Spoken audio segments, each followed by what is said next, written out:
Good morning, everyone. Welcome to this update for global stocks and commodities for the 15th of April.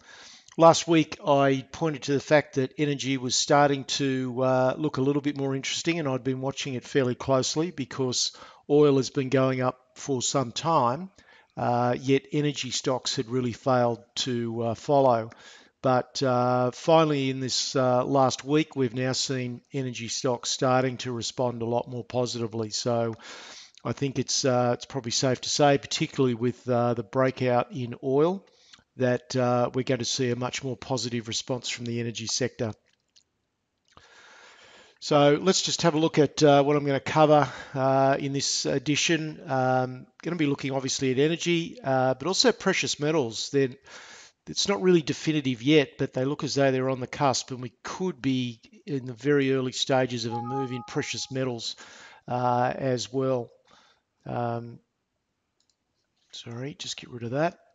Of course, the normal stock and commodity trend update and portfolio analyst last week for those that are not members yet or haven't taken the free trial.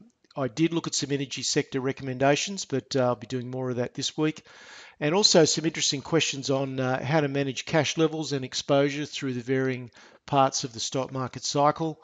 And also specifically how to deal with the sort of volatile sideways market that we've got at the moment. So I think it was a session that was packed full of some pretty good learning. Let's look at the American stocks now. The index, although it's still quite volatile and it was negative on Friday, the index was higher by 2% across the week.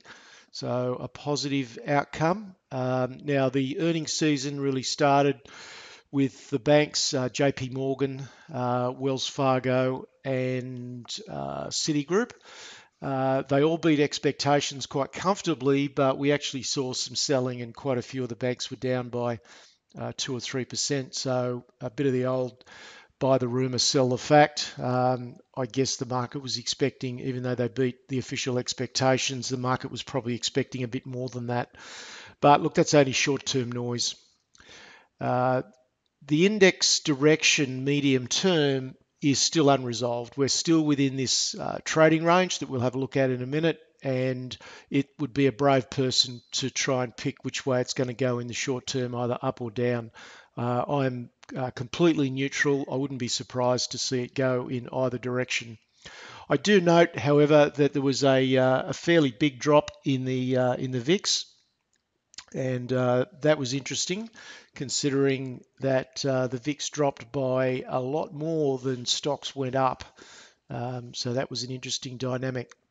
And the US dollar still remains flat in this consolidation zone, which sort of defies logic, really.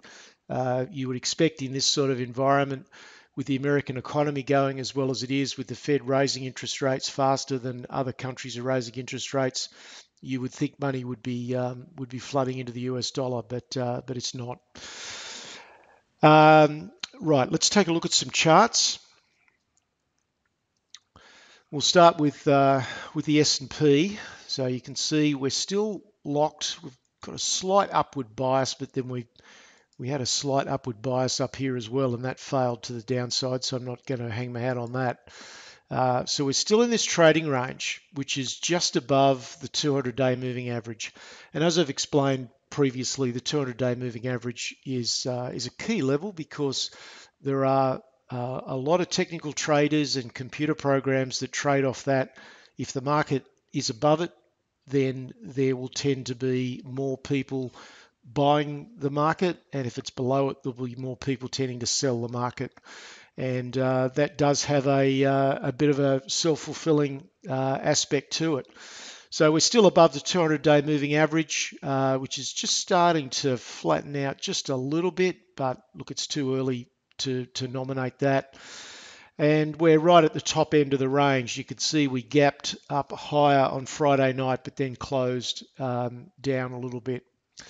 So short term could go up, could go down. I don't know, and I'm certainly not here to make predictions about the market because that's just being stupid about interpreting the market. the best thing to do is observe what the market is telling you and go with that. And at the moment, I can't pick it. It could go either way in the short term. But as you know, I'm bullish in the longer term for several reasons. One, the fundamental backdrop is just such that stocks really should continue up, and the valuations would support that. And secondly, the market on a bigger picture level is still going up. The 200-day moving average is still rising. The price is still above it. And until it does something different, then as far as I'm concerned, the market has a bullish orientation. And you've got to remember, people have been calling an end to this bull market now for about 3 or 4 years, and they've been consistently wrong. So you don't want to listen to people that have got a bearish view on the market at the moment. Wait until the market actually shows you that it's moving into a bearish phase. One of the quickest ways to lose money is to try and anticipate what the market's going to do. Let's just have a quick look at the VIX. So you can see we did back off. We were trading up in the mid to even high 20s just a week or two ago, and now we're down basically below 18 again. So quite a decent drop in the VIX during the week. The Nasdaq has improved a little bit, so we did get a bit of a bounce in technology stocks. So a little bit of support coming in for Amazon.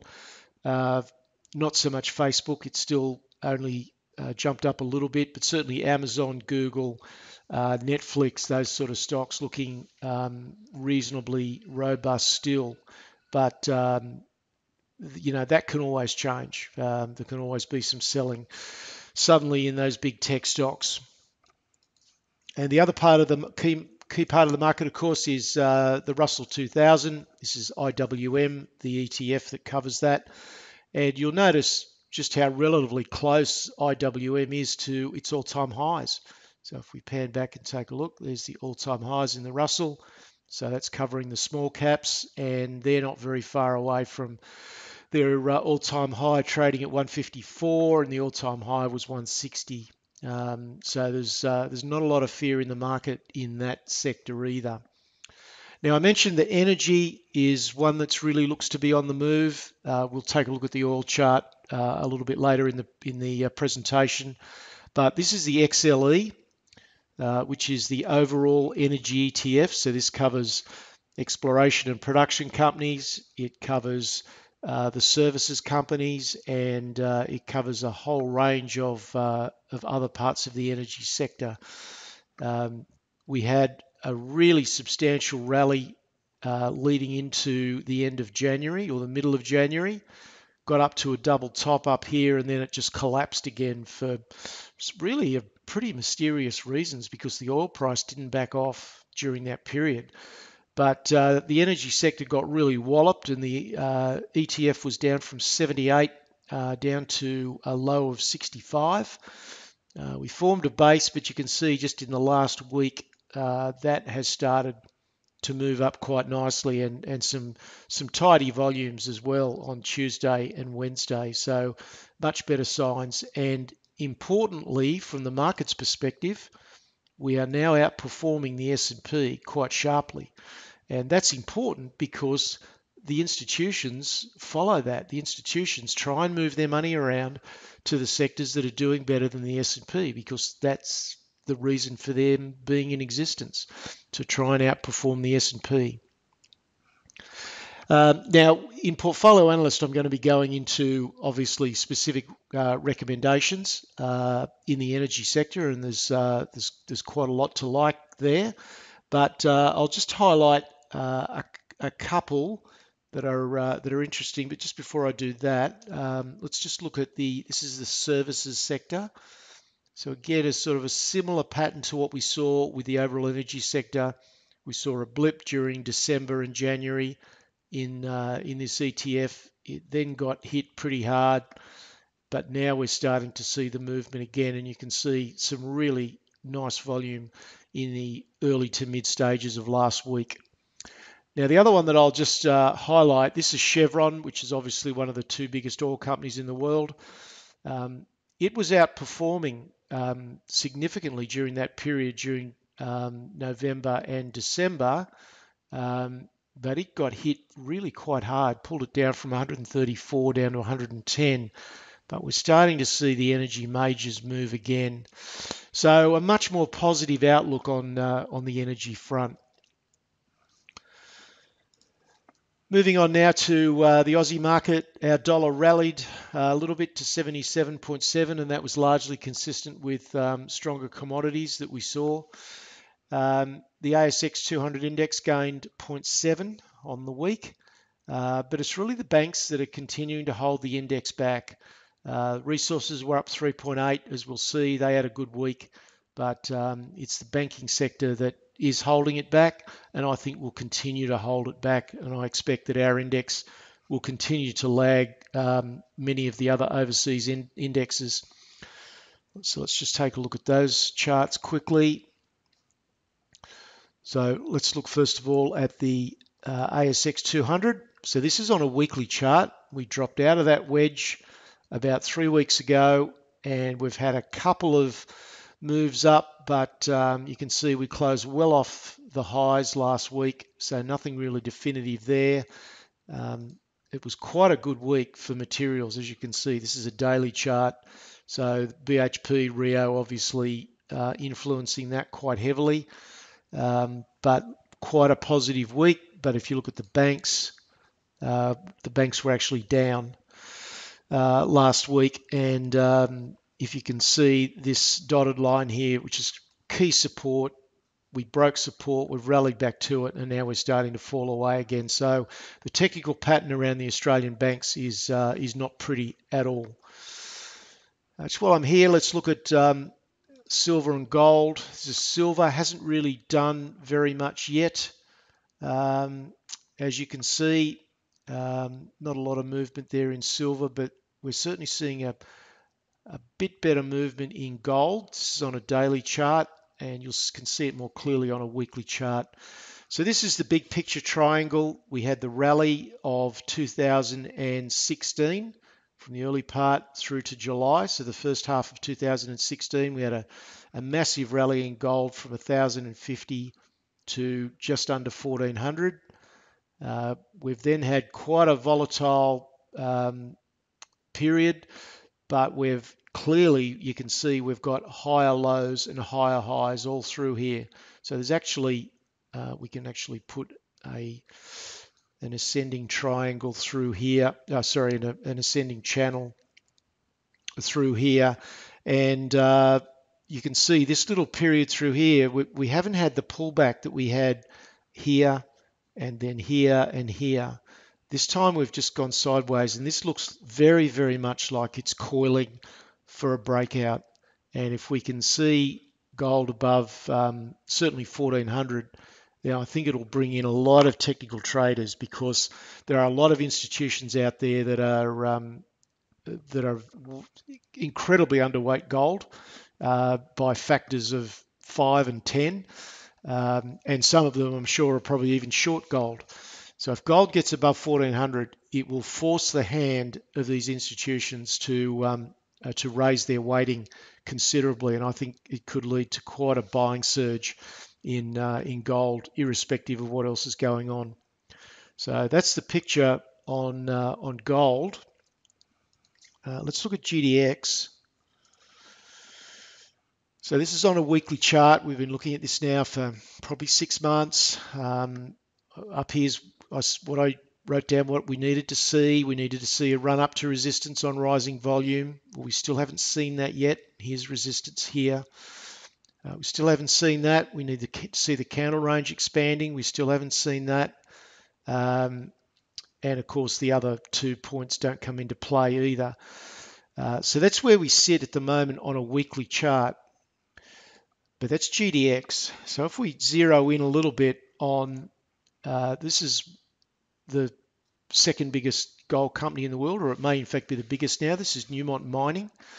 And again, this is a weekly chart, so we're going all the way back here to 2000. So we peaked out in 2011 at around $70. We fell down to about 15 or 16. We had a sharp move up in 2016 up to 45, and then we're back down there again. But you can see that we've definitely broken out now, at least on this smaller pattern. So let's just zero in here and have a closer look.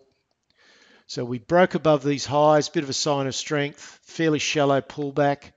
Then we had another breakout, another shallow pullback, but formed a slightly higher high. So we're getting a series of higher lows all the way through here and higher highs. And now, as you can see, quite a good move on Friday night. So this is very, very early stages, and it's not really definitive, but it's certainly looking a lot more promising now than it did before. So gold high at 1345, but interestingly, the futures hit an 18-month high at 1369, and that's the highest point we've seen in quite some time. We're nearing resolution of this ascending triangle. You've just got to say that the most likely move from here is upwards. That may not happen, but it's certainly the way that it's looking at the moment. And if that breakout does occur, then I think you're going to see a real acceleration. GDX, the majors just starting to move, as I showed you, and so that's certainly a sector to watch. Now, of course, the Aussie producers, as I've been pointing out now for several months, have been outperforming their US peers and outperforming them massively. That's a lot due to the currency benefit. The Australian producers have got their costs in Australian dollars, but they're selling their product in US dollars. And of course, the Australian dollar has come off from the last couple of years. Turning to other commodities, copper edged up a little bit. As I said last week, it's very vital for copper to stay above $3. But crude oil exploded higher to 67.39, and we're now seeing energy stocks moving left, right, and center. There are a few energy stocks that amazingly are at all-time highs. They've been trending up all through the last couple of years, so all through the big bear market in energy stocks.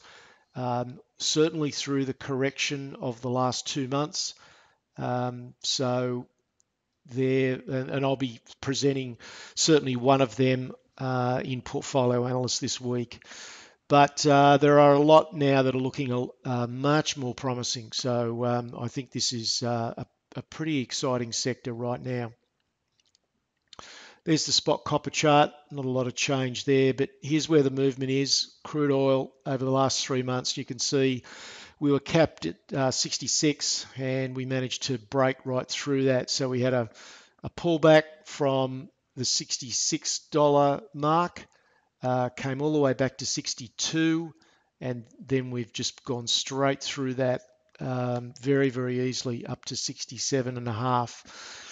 Panning back a little bit more, this is crude oil over the last 12 months, just to put it in perspective. So we've had a big move from the mid-40s, got up to 66. We've had a volatile consolidation, but you'll notice higher highs and higher lows within that consolidation. And that's what we're seeing in the gold market as well. And then finally, a fairly explosive breakout in crude oil. So very promising.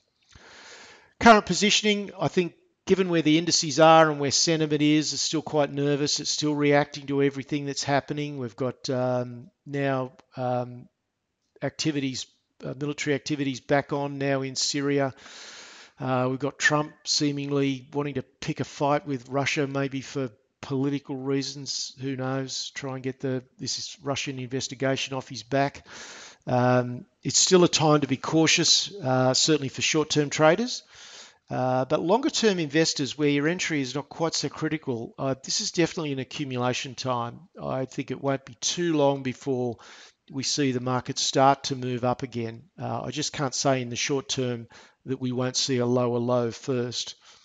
Now, Portfolio Analyst this week, obviously I'll be presenting some of the best energy prospects that I've spotted, and of course the other members' questions as well that often throw up some very insightful questions of a learning dimension. And in the energy space, I will be looking in 3 different categories. So I'll be looking for the strongest trends, no matter what part of the energy sector they come from.